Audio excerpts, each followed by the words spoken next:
was no talking her out of it. My daughter, Jennifer Smith, is going to Pamplona, Spain to run with the bulls. And mother, Joan Smith, couldn't talk her daughter out of it. Watch this.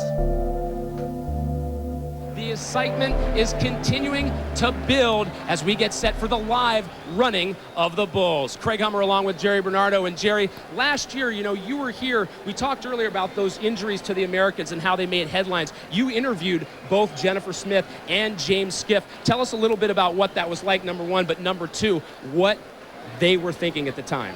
Well, I believe that Jennifer Smith, when I went and did a stand-up in front of the hospital, she was in a coma, so it was very, very serious.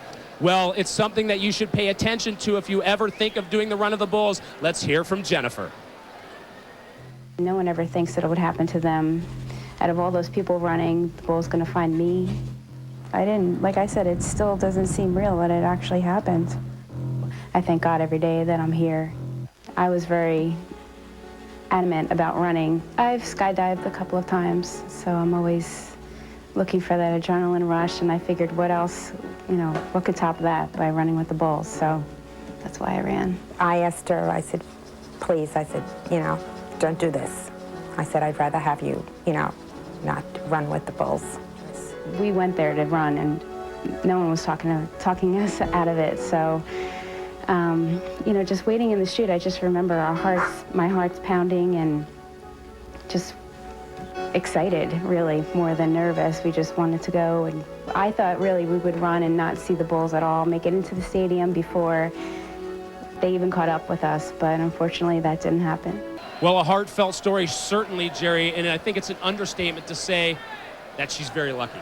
Well, we all know that 13 people have died in the running of the bulls, so she is very lucky. Well, speaking of injuries, it has been an interesting week going into the 7th running. Today's fiesta, there were already close to 100 injuries and over a dozen gorings. The bulls wait for no man. They always find a way into the bull ring, regardless of who they trample. One of the injured being carted off, but all in all, it was a fairly good day. When is the last time you ran as fast as you could and looked backwards over your shoulder and saw a bull? 2 bulls down in that turn onto Mercaderes. We really have seen no real damage, but this is Hamburger Wall. This is where you see the slippage so often. 1 bull, 2 bull into the walls right there, but really, again, able to slow down. Now they have started their run up Estafeta.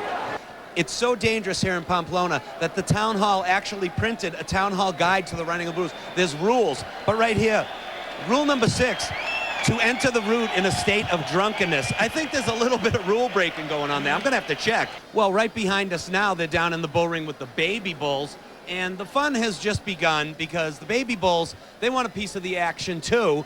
This is what goes on after the running of the bulls. They let the baby bulls out. They have little rubber tips covering the ends of their horns. They go about 900 pounds, and they're full of energy. They're just kids, running around. They're working off a little steam, aren't they? And what could possibly be the reason for running with these bulls? Well, you'd be surprised to find that the reasons given are some of the same reasons people give for picking a church. Everybody goes to that church, or it's an exciting church. I don't know about bull running, but these are not the right reasons for choosing a church. What is the right reason? Does the Bible tell us? And does God have a true church on this earth? Won't you join us as we study tonight's topic, Revelation's Remnant Church?